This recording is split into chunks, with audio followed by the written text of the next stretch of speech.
And get rolling. Drinking. All right.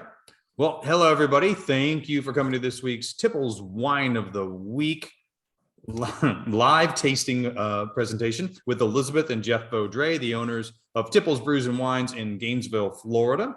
This week, we're going to be enjoying the Bodega Atalaya Camino Red Blend from the La Mancha region in Spain. Oh, cool. Yep, that's the one. The one and only. So if you have not already done so, it is that wonderful time to pop that bottle open and pour yourselves a glass, and then we'll get into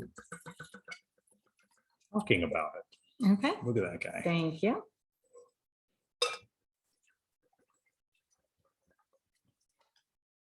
All right, excellent.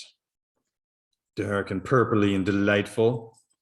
All right, if you will, let's jump over to the first slide real quick. Okay. Thank you. All right, so here we are. The Atalaya del Camino ratings, Venice 91, Robert Parker 91, James Suckling 91. They all feel pretty strongly that it's a 91. Pretty consistent there. We'll see, because we know the ultimate opinion is yours. All right, food pairings for this guy. Barbecue smoked meat, barbecue, missed, smoked meats. That's me, I missed that. Hearty grilled vegetables, spicy beef or pork dishes. I actually think there is a comma there. I think it's with the Q. Oh, yeah, I thought I had one there. Yeah. So, there you go. No, the only thing wrong on this slide mhm. is there's one thing wrong on this slide. Oh, really? Yes. The date's right. The date is not right. Oh, yeah. Well, it's January 15th. There you go. We're Welcome going back in time. Linda, spit that wine out. You are on dry January. So. Hell, thank God I was wrong. It's February after all. All right, go for it. Go for it. Okay. All right. So let's go ahead and stop sharing. Okay. And I'll go over the details. We'll get our first, smell the wine, taste the wine. I'll go over some of the details. So we have, this is a red blend. It's 2 grapes. It is Garnacha Tintoero. All right. What is that grape, right? It is Alicante Bouschet. And I've talked about Alicante Bouschet because it is one of the most intensely dark grapes in the world. Okay. All right. I talked about it in the past when we talked about wine grapes that have a really high antioxidant level. Oh, yes. And this was the reason it brought me over to it, right? So in España is Garnacha Tintoero. Okay. There's a reason Garnacha's in that name, and we'll go into it when we get into the background of, the origin of this grape. Cool. Then the other 15% is Monastrell, Mourvedre. Mourvedre, I talk about, when we talk about Mourvedre, or when I talk about Mourvedre, which seems to be all I do is, talk. So much talking. All things purple and dark, right? So we've got 2 deep, intense purpley grapes. I'm excited about it. Alcohol content on this wine, 15%. So in the upper category there, right? Stainless steel fermented and then aged in French oak barriques, so very extra large barrels. So we shouldn't get a ton of vanilla, right? It won't be like a young, intense oaking. So when you say extra large barrels, are those ones that are like 10 feet high? Yes, you can walk in. Yeah, exactly. Okay. Yeah, right. really, really large. Okay. So yeah, so it's not getting a lot of time on the oak at all then. Because, right, with all that, right. Because it's so big. Yeah. So it's not meant to be a big, and there are a lot of aggressively oaked Spanish wines, but this one is not meant to be as much. It's meant to be a modestly oaked Spanish wine. So age worthiness, that's the other thing we do as we take in, I talk about age worthiness before we get into what we're actually smelling and tasting. This guy, not really intended to be aged, but it can hang out. It's got some great quality to it. Okay. Why is it not intended to be aged? I feel like the tannins are pretty aggressive.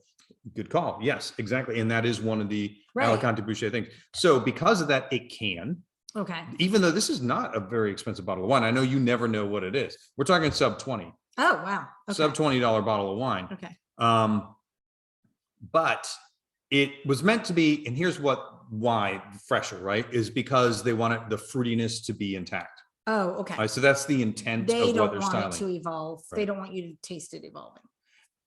It's not the intent of what they're making Okay. for you. It will still taste good, Okay. but it will taste different and different from the intention of what they wanted you to drink, Okay. right? That's the thing is other areas you say with maybe with some of the Bordeaux's, right? Where they're saying, okay, you don't really want to drink it right now because this was not my intention. Give it 20 years. That's where it's going. That's what I want you to do. Okay. Right. For these guys, they want that big fruitiness, which is one reason you can go with spicy dishes, though it could hang. Okay. Right. What would change? Well, when we get into the taste and everything, you can say what would change as you age it. Well, I can tell you right now, it would be less fruity. Okay. You're going to get bigger spice, more herbs. Okay. Less of that bright, rich fruit, which we're getting. I mean, all right, so you guys are drinking this. Now we're getting into the, the nitty gritty here. Big, dark, plum and black cherry and blackberry and almost blueberry. Just any dark fruit you want to claim, I'm going to say yes, right? It's very much a dark berry blend as a dominant feature. Then, yeah, I'm glad you said blueberry because I am getting blueberry too, which is, I think, very unusual. Like, I don't know that we say blueberry a lot. I think we say blackberry and dark cherry and, things like that. But I don't think we say blue very often. No, I'm with you on that. It isn't as common. Black olive? Black olive, beautiful. Yes, right. So there's like the savory. So we're covering the fruit, right? The fruit is big, but it's not the only thing we have going on with this wine, or else it would not be chosen as the wine of the week, right? It's got to have more going on. Wonderful black olive down in there to kind of anchor it. And I would go with like an Asian spices kind of thing going on with that. You could go with all kinds of herbs and certainly black tea. Like sip it again and think about black tea. Like, so olives, big, dark, very ripe fruits, black tea, kind of the dominant things. Okay, so Linda said that she agrees with me on the blueberry.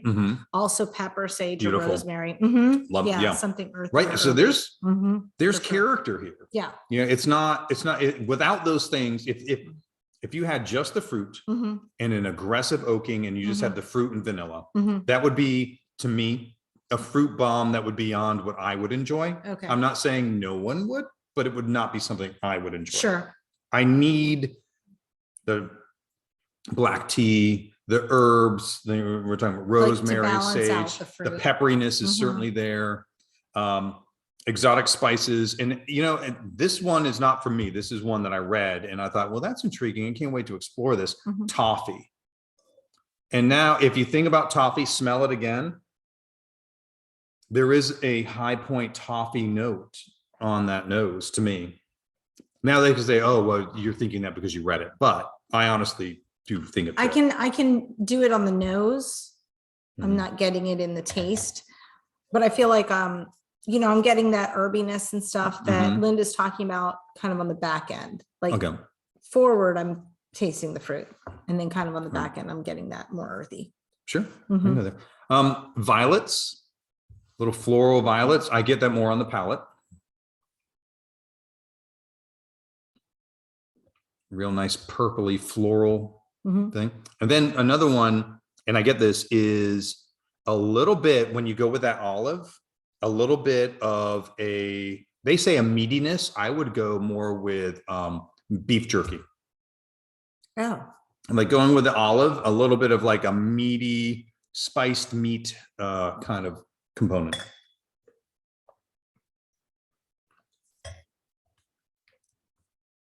Okay, I get that a little bit. A little bit. Now, it's not a huge thing. Yeah. And if it was, it would be a very different beverage. Picked it out without you pointing it out, though. So this is a complex one. There's a lot going on here, right? I've listed Toffee, a ton beef of different jerky, options. Earthiness. Violets, black tea. I'd say dominant notes. Blueberry. Dominant notes, like if you were to like bullet point the bigger things, right? You're like, Okay. big dark fruit, really juicy. Black tea, black olive. That's probably, and then you get into, all right, now we've got certainly like an herbiness and pepperiness going on. Yeah. Those are, and then you can dissect it into exactly what you want from there. Tannins, really nice tannins, right? A nice grip, but not crazy grippy. I would say It's not crazy grippy, but I think it's much grippier than some of the things we've had recently. Really? Well, that's how I'm feeling. Maybe it's just my palate this evening. Yeah, could be. But I think it has what I would call, for this large of a wine, just enough tannins. Okay. Like I could go more. Oh yeah. But there is one with more. This Okay. has a big brother. Okay. This is a series of 3, right? Okay. But certainly plenty of tannins. Oh yeah. And to go with, when we talked about those pairings of like a spiced meat dish, that would be really well, great. and as you're looking at it, because it's like so dark and opaque, I mean, Right. you would look at it and expect it to have fairly aggressive tannins. You're like, what an ink fest, right? What are the ones that you look at it and they fool you? Like it looks more aggressive than it is. I can't remember. Or you mean looks less aggressive than it is? Maybe I reversed it. Yeah, because Italian wines. Okay. So because I was going to say I thought Italian, right, but I reversed. Yeah, Nebbiolo would be the grape. Okay. And you can look at a Nebbiolo and it'll look like a Pinot Noir. Right. Now I remember that. Yeah. I knew there was one that was reversed and I couldn't, I obviously remembered it the wrong way. Yeah. Like that you look at it and you think, oh my gosh, that's going to, well, I guess in truth, you look at it and you think, okay, so Pinot Noir, and then you drink it and it's. No, there's one that can go the other way. Which one? Barbera. Excuse me, not Barbera. Not Barolo. Now it's my brain. Something with a B? It is with a B. Bernarda. Okay. All right. Bernarda would look just like this. Okay. And it is velvet smooth. Oh, huh. Where's Bernarda from? Largely grown in Argentina. Okay. All right. Off on that little tangent now. Would you like for me to share? Let's go to the slides and move forward. All right. So time to look at label interpretation with Jeff. Right. All right. So, all right.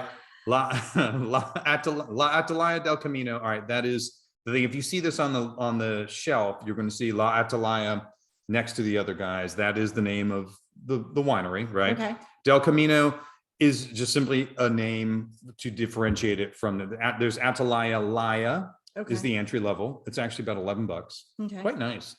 Atalaya Camino, and then Atalaya Tierra. The Tierra, it jumps all the way up to about $40. Okay. And amazing, huge, as you might have. So that's just what they've named each wine. It is. Okay. I honestly looked for like a reason for Camino, couldn't find one. So we'll just go with it. It sounded cool. Yeah. I'm sure there was a reason, but they didn't share it. So that's pretty much red blend. All right. So you're saying, okay, red blend. Honestly, if you're looking at this and you are in a wine store without Jeff there to help you out, or, just doing your own thing, most of you guys don't even need my help. It doesn't say Spain, but it is in Spanish. So that would be my indicator right there. Right. So get to the back. We got the name again. Okay, wait. It doesn't say Spain, but it's in Spanish. So you would automatically think Spain. You wouldn't think South America at all? I would go Spain first. Okay. But you're not that. I mean, because most countries in South America clearly are Spanish it could be Spanish. Good call. I mean, I think that's a very reasonable point. Okay. Spanish, Argentinian, Chilean, could be any of them, right?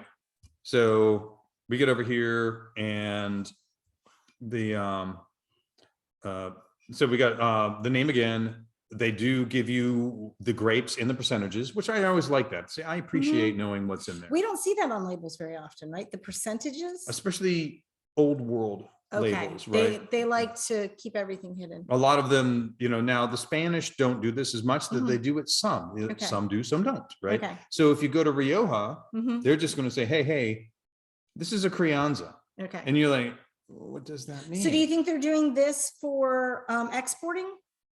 Well, this is largely made for the export market, because it's not as much of a traditional. I mean, they are traditional grapes, but no, what I meant as opposed to I'm not saying stay in the town. I'm saying as opposed to just in the country, like domestically, they're doing it for exporting out of the country. Then specifically, they want foreigners to know how much it is. Right. Yeah. This labeling is chosen for us. Okay. To make us for Americans specifically. Yes. Okay. The Brits might get the same thing. It may be their English labeling, right? English language, not English nationality. anyway, they give you a little character of what's going on here. And I like that they go in the Hill family is the you say, okay, well, Atalaya, where's the Hill family? Hill family is the overarching ownership. Okay. They own 11 vineyards. That's not the distributor. That's not I the would have thought it was the right, or the distributor. importer, right? Yeah. right. In this case, this is owned by another family, Okay. right? And then if you see lower down, it says, actually, now that I see that, Hill Family Estates down there. Right. So, Right. okay. So, and then Almansa here, but one thing is interesting is, so I know Almansa is in Spain, right? So it's like, okay, that's in Spain. And I'm trying to find, because I hadn't really thought about, like, here it is. Spain is on the back. So Okay. you're like, okay, So if you're it's looking for it, Spanish. it's just above the government warning. It says Spain Right. right there.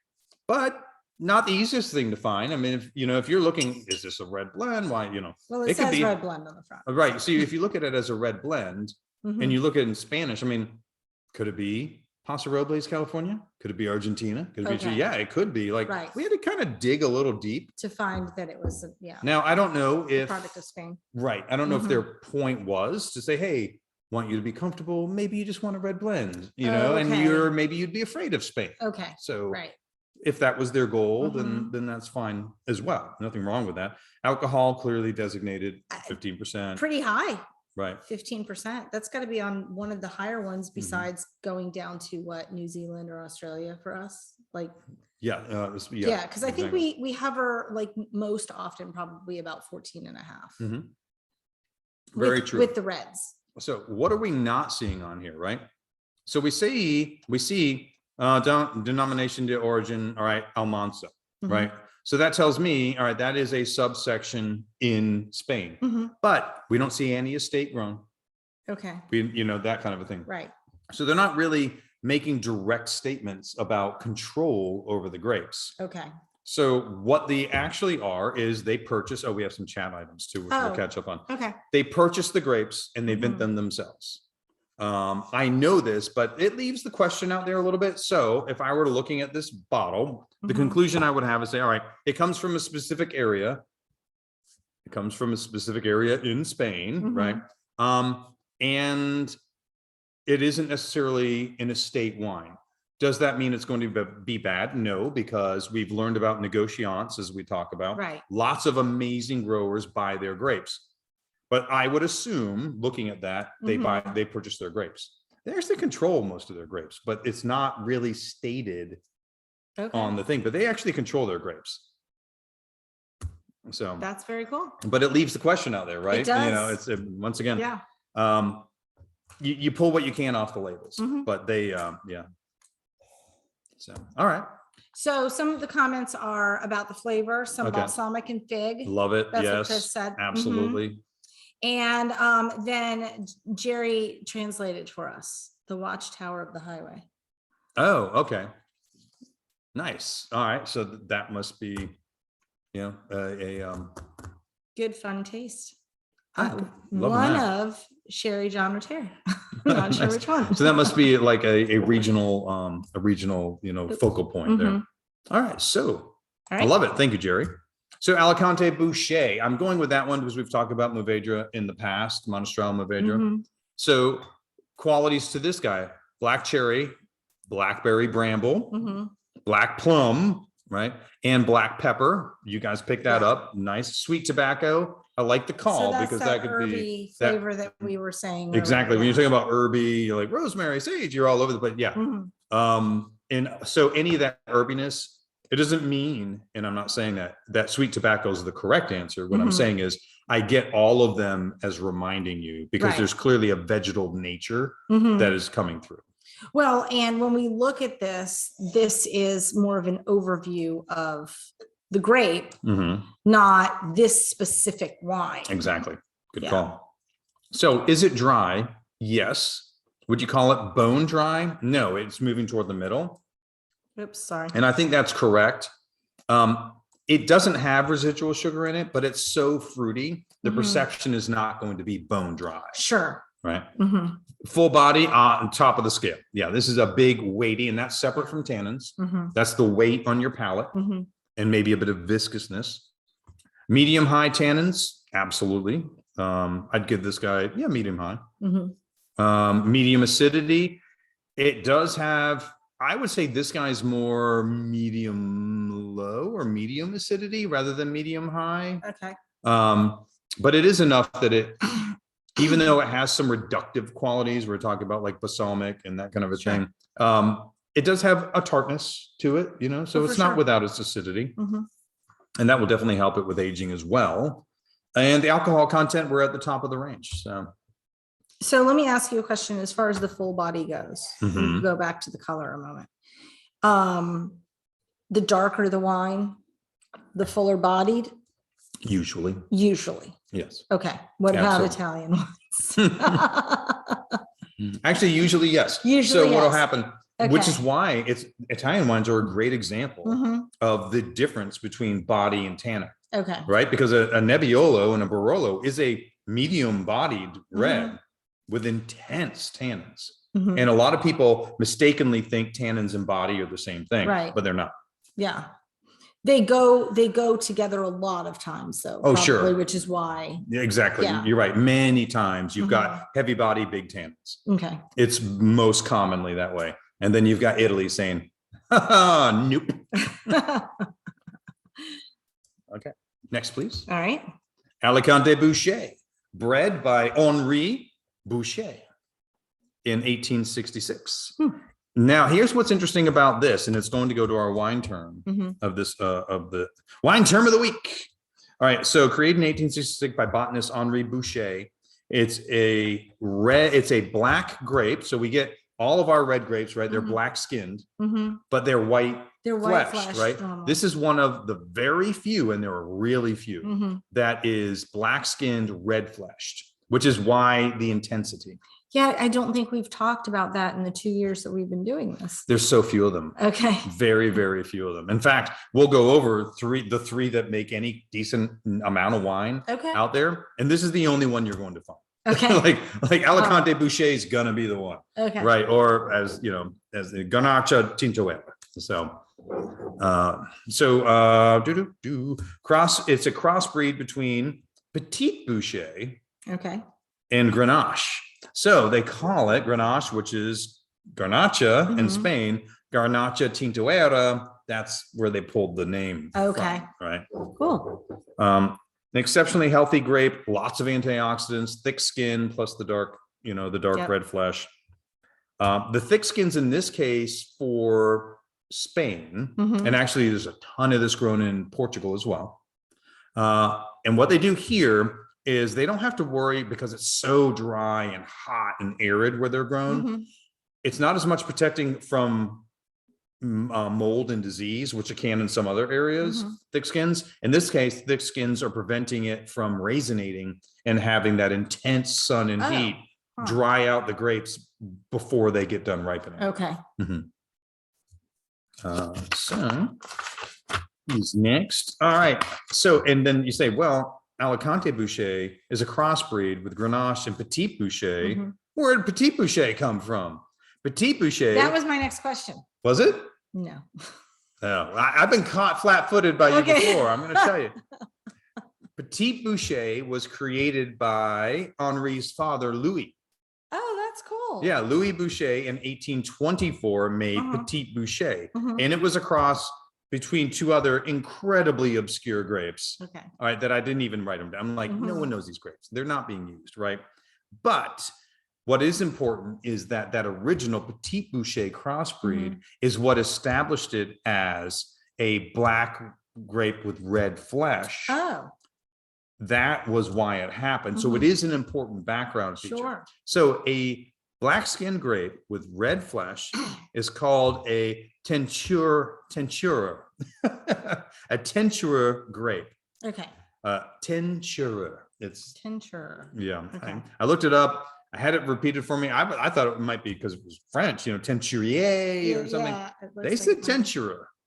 I'm going with it. Okay. I can be corrected. There you go. That's fine, but it's Jerry's probably typing some correction in right now. So let's go to the next one. Okay. Thanks. All right, Tentura grapes. Here they are. We've already talked about why they're special and that they are very rare. Alicante Boucher, Chambourcin, which is The Chambourcin is grown in the U.S. as a supportive grape. Okay, so it's going to be blended with other It's going to be things. blended, Okay. and it's never mentioned. Okay. Right. We don't talk about Chambourcin. We do not. It is a blend from a French to an American grape. Okay. Don't know, like, anyway, it wasn't what I was focused on today. Okay. But I saw that, which I thought was interesting. Mm-hmm. Interestingly, because by the way, it sounds like it's taking the place of what Zinfandel used to be before it became a frontline grape. Right. Because it used to be a secret blending grape to bump up things. Secret blending. Secret blending. All right. And the Saperavi Mm-hmm. is grown in Georgia, not the state, the country, and a lot in Russia.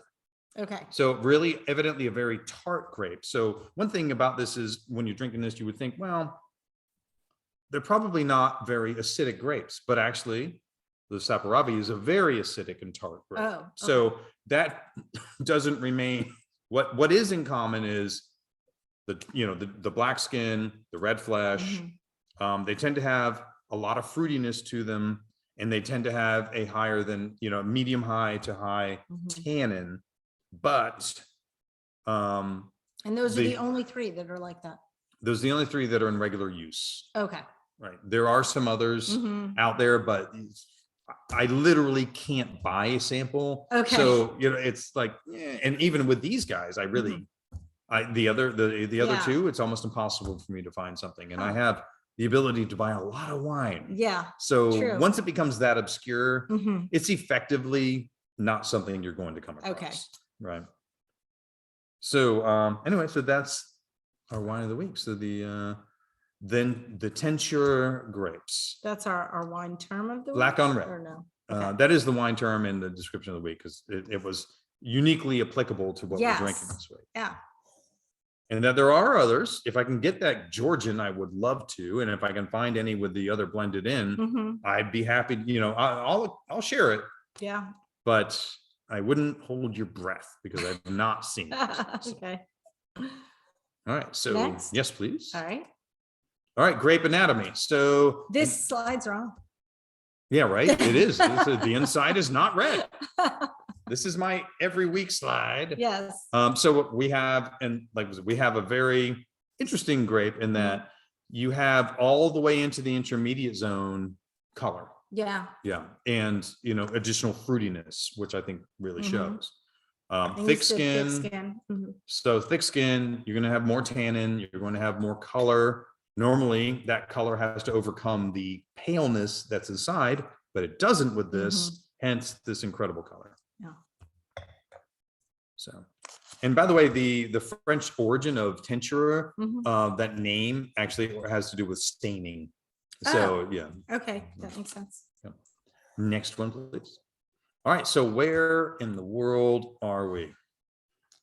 Here we are in Spain, just a little south on the latitude growing area. In fact, we're actually down in the little further south in Spain. So definitely, let's call it the bottom third. I'm just thinking about my map. Oh, all right. So I'll tell you guys later, but basically you could throw a dart anywhere on this map. And yes, that's where my family is from, evidently. Yes, exactly. So, all right. So where are we in Spain? So here we are in Spain. We're in the Almansa region. So when we had some more Mourvedre or Monastrell, that was from the Jumilla area. That was from this area. Okay. Right. So closer to the water. Closer to a little bit. We're right here. Yeah. This is considered part of La Mancha, but most of what's grown in La Mancha is over here. This is actually a really nice step up in quality. A lot of what's going on in La Mancha is table wine or grapes grown to make brandy. Okay. So they're not really grown for quality, and they're mostly grown for quantity. It looks like it's in a flatter region there, and it's flat. We're up higher in elevation. Yeah. Flat, hot, dry, rolling hills. Is what we're talking about, and this one is definitely higher up. We are actually here. We're at about 2,400 feet above sea level and higher, up to about 33. So this is definitely, to me, kind of a primo region for La Mancha. here we have, I wanted to show, they actually have it broken apart. I was going to Yeah. say it's not even shown as part of La Mancha there. Right. So the Alicante, that's where we were drinking the Monastrell before. So you can see they're right here. It is affected by the winds from the Mediterranean still, but barely. Okay. But this is like in here, no. But here they're still getting some because of the elevation and the push up there. So a little closer, you can see a little more clearly. Mm-hmm.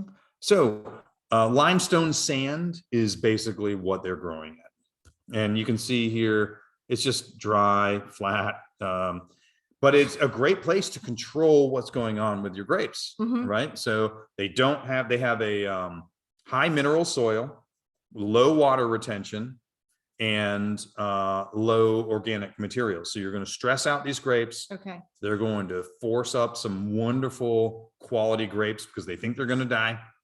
That is the secret to making good wine, is make your grapevines think they're going to die.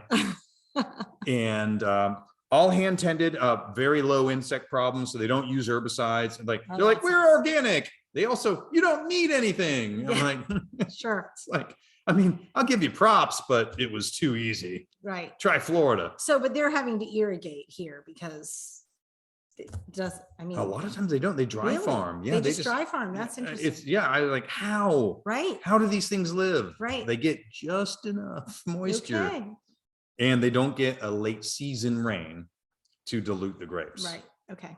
So they have a long time to mature. They become very mature, clearly, with all the sugars and everything that create this high alcohol grape, a high alcohol wine with all the fruitiness, but all the other character comes from that time, right? Okay. It would just be a fruit bomb if it didn't have that time there in the minerality to come up. Now we've got herbs and pepperiness and tannin, and that it needs time on the vine for that. So, boop. All right, so Bodegas Atalaya is owned by the. Oh, It was just Consuelo getting her audio. okay. Yeah. So by the Hill family. Hill family owns 11 properties, and we've actually had some of their stuff before. They have amazing wines at all kinds of different levels, and throughout all the different, every important region in Spain, the Hill family owns a location. Is this the one with the tree on the label? Yes. Okay. Yes. Yes. And we've got like a blue with silver and a silver with blue, right? Yes. Okay. Yep. All right. Yep. Exactly. And that was the Monastrell that we had. Okay. All right. So what they do though, which is kind of cool, so you're like, all right, so it's a big company. No, I mean, they are, but they aren't, because they have each individual growing region is a single winemaker. It's not just, we call it all Juan Hill and we make you right. So each one is named individually for a reason. They use, it's all locally grown, all hand grown, hand produced in that area and in the traditions of that region. So the Monastrell is that way. This is, it's all so done. they're respecting the region and very much, even though they're coming in and buying, they're able to buy amazing locations. Right. Why not? Sure. Know?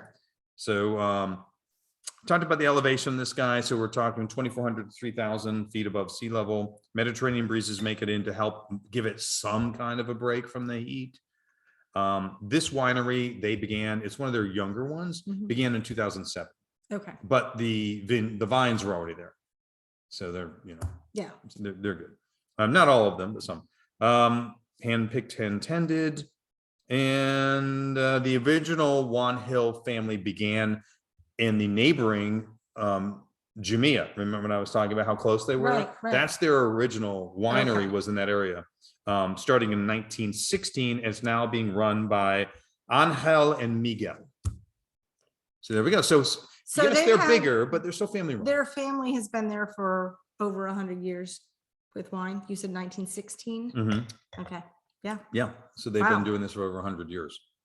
So, and once again, even though it is a company that owns multiple locations, right, they're still family run, family owned, and making amazing wines. And we have every single wine I see in that picture. Oh, we have all of those? Yeah. That's awesome. Should I move forward? Yes, please. Okay. Yep, we're going to go. All right, so here we are. We can take a minute to talk about the wines. Before you go through this? Yeah, Okay. yeah. It's not stopping. It's the not stopping the share. There There it we goes. go. All right. So you've heard the spiel. You guys have had more time to drink and think. Any thoughts before we get into the fact that it's got solid 91-point ratings? We'll talk about what the ratings mean. You guys have heard it all a million times before, but we'll do it one more time in a minute. But before we talk about what we're thinking on the ratings, any additional thoughts on what you've been tasting? Or the background, the history? You'll have to unmute yourself if you want to Yeah. talk. So good. I love it. I love it. I love it. Oh, good. Awesome. I'm glad. That's awesome. Right? Yeah, it's a great bottle of wine. And I love that, you know, I've said this a lot because Spain is such an incredible value, and that is not in any way derogatory. They are just so much bang for your buck when it comes to great wine. Oh, and Jerry and Harriet both say 91. He's direct messaging me, so that's why you guys aren't seeing it. I'm just not making up stuff that he's saying. You can say anything at this point. We will have no way to just. Right. That's right. Chris said he wanted me to order him a case. Okay. So, Oh yeah. that's There right. you go. I think the wine's solid. It's it doesn't blow me away in any specific way, but I think it's just like an all around, just like totally solid. Red wine. I mentioned Robin earlier. It's like the type of wine that I feel like I could serve at like a wedding, and everybody would just be like, yeah, it's pretty agreeable.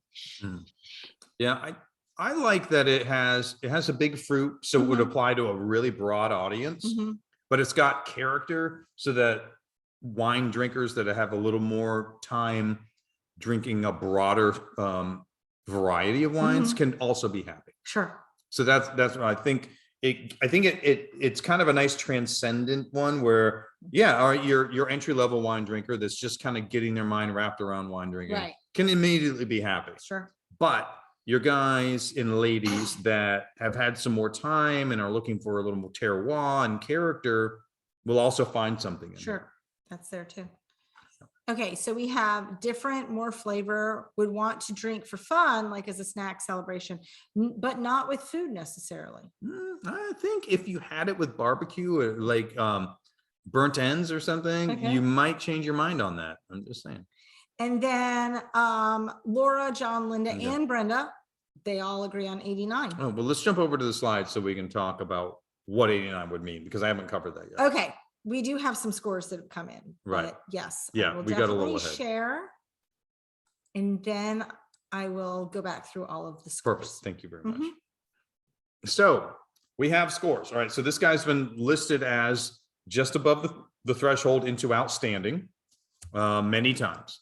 Oops. Sorry. I was trying to click that message away and it went away before. Yeah. So, and you know, like it's that combination that I say is there's an arbitrary nature, there's a subjective nature to wine ratings, more subjective than arbitrary, and it's less empirical than you know, but it just is what it is. You know, so because they say this is an 80 to 84 would be a good, solid, well-made wine, but effectively that's not what 80 to 84 means in the market. In the market, an 84 is a failure. Right. You put an 84 on there and people think that's terrible. It shouldn't mean that, but that is the effective answer, right?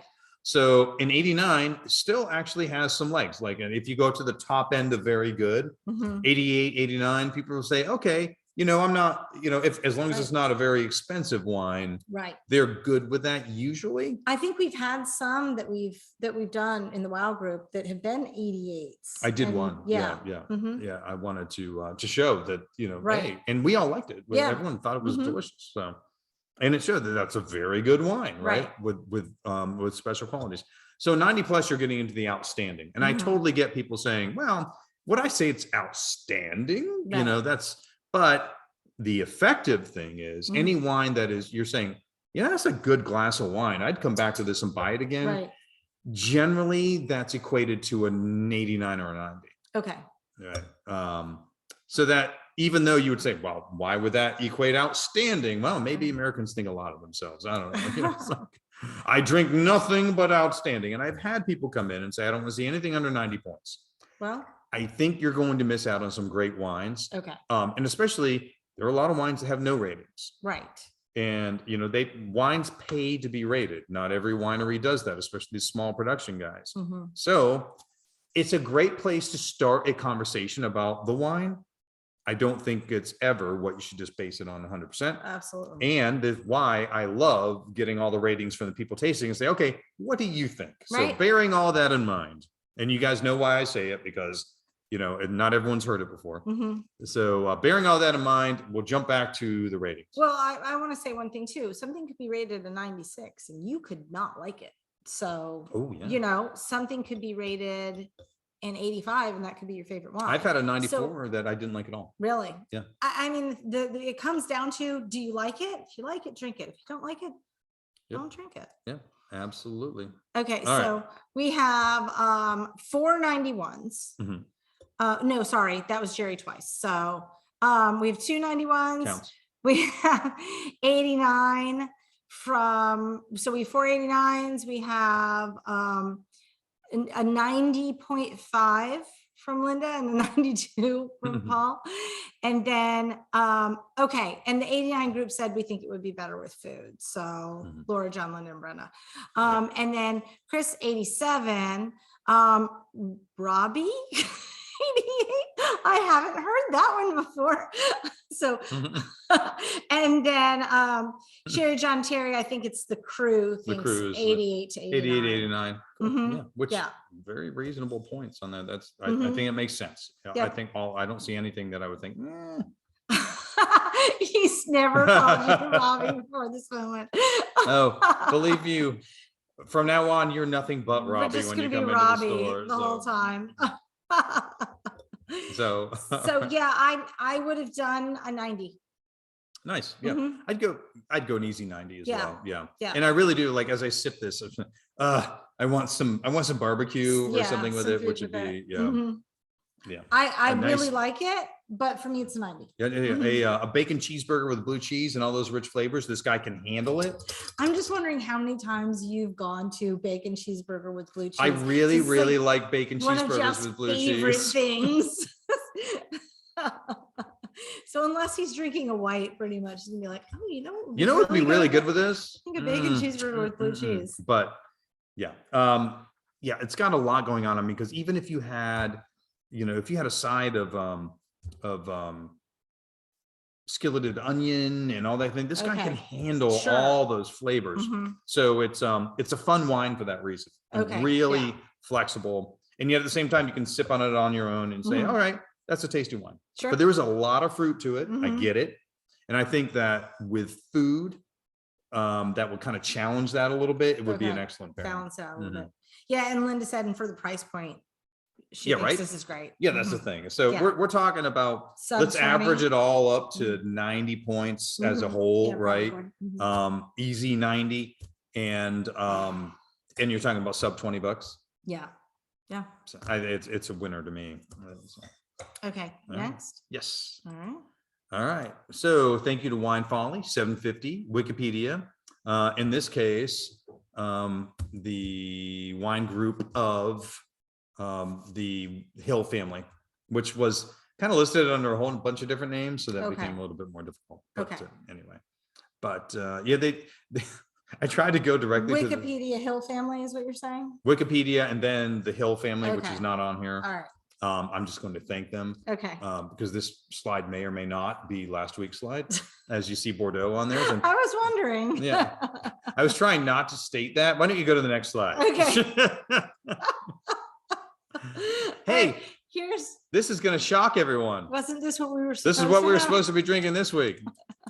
Yes. By the way, let's give shout out to the Atalaya Camino for being a great audible call last second. Yeah.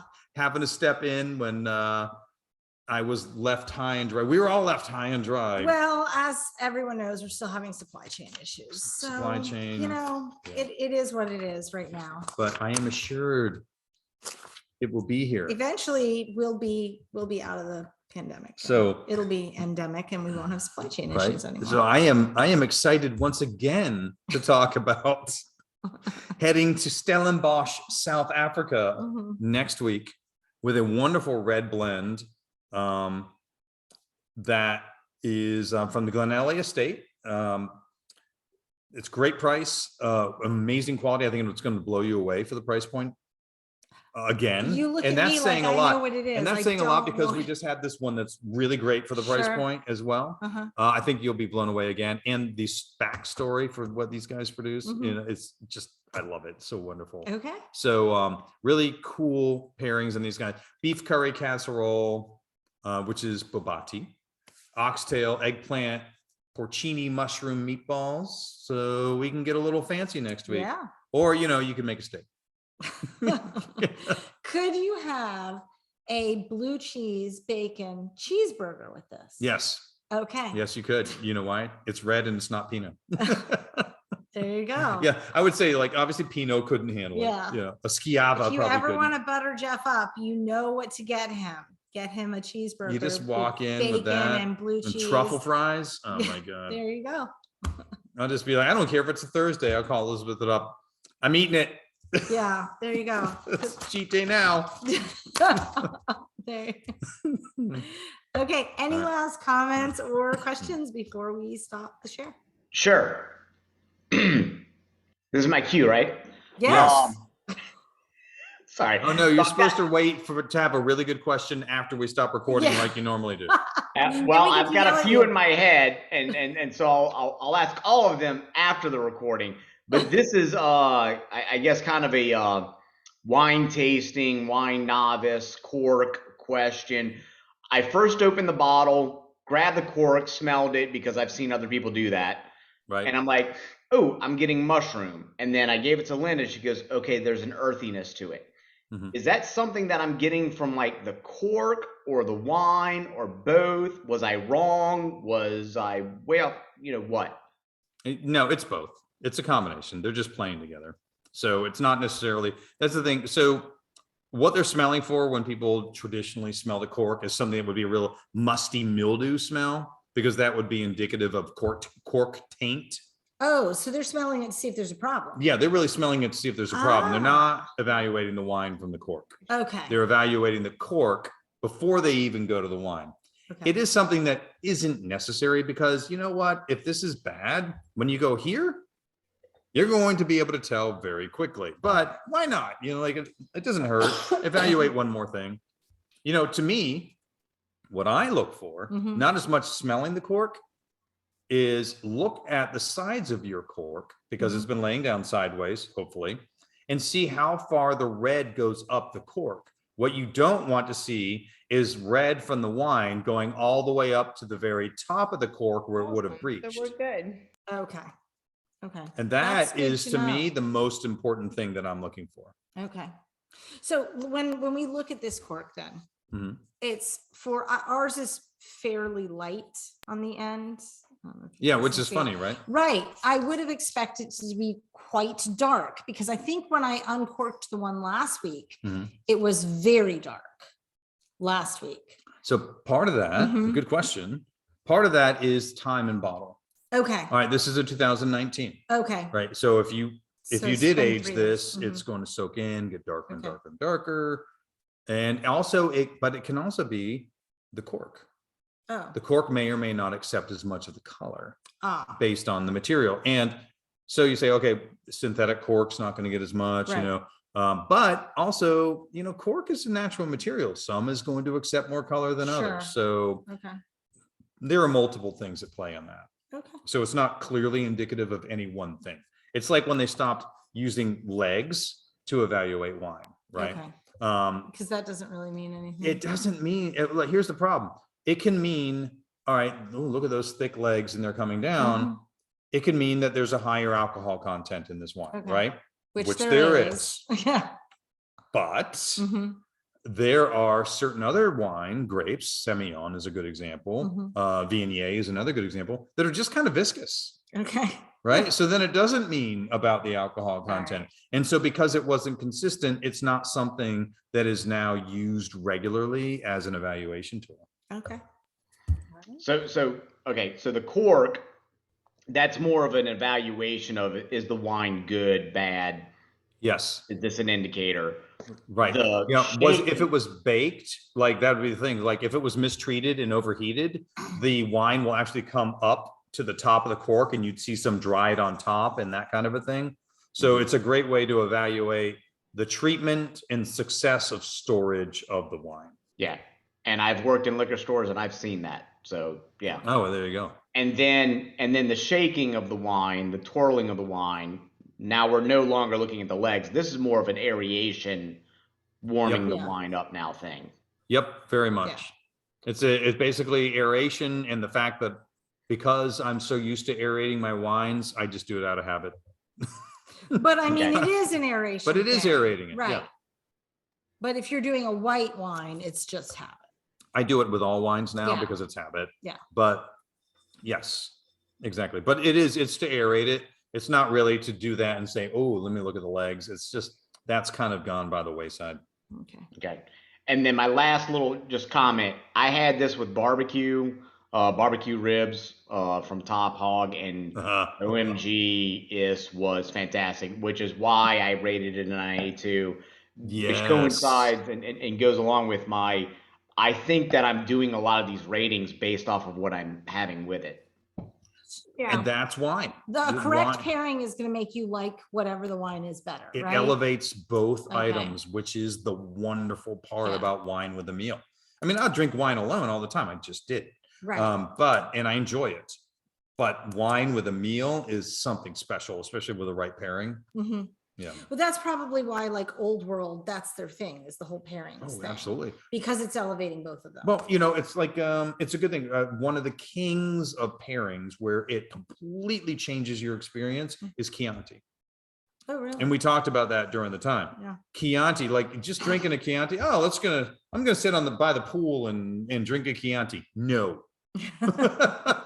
Jeff will come and knock it right out of your hand. Just, no, don't do that.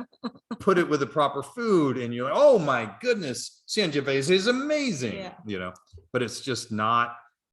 It's not that kind of friendly. Sure. It's a food one. Right. Well, one last comment. Linda and I were totally prepared to walk in with 75s. We were not going above 75. So. Oh yeah. Yes. After that amazing, it After was tough, but yeah, you guys kind of got ruined by an amazing wine a couple of days ago. Good for you. What did they drink a couple days ago? They had the geez, my brain is what did I just it's the I'm blanking on it. It's the Peter Michael La Pavot red blend. Just aristocracy of wine production. Really? He's amazing. And it was awesome sauce. Yeah. It was Okay. Yeah. Super Really special good. stuff. And it was hanging out. So I think that one was the 10-year-old. So it had enough time in the bottle to be just right. And You said that, and I told Lynn, I was like, Jeff said drink it, and she's like, okay, let's go. if I must. Yeah. Yeah. Awesome. This stuff's amazing. So anyway. Yeah, I said so their palate's ruined. So now anything we have. But here they are. They really enjoyed There you go. this wine that was sub 20. So there we go. All right. Awesome. Ready? Shall we toast and Okay. stop recording? Thank you guys all so much for coming. Thank you, Wonderful to have everyone. you. We'll see you again.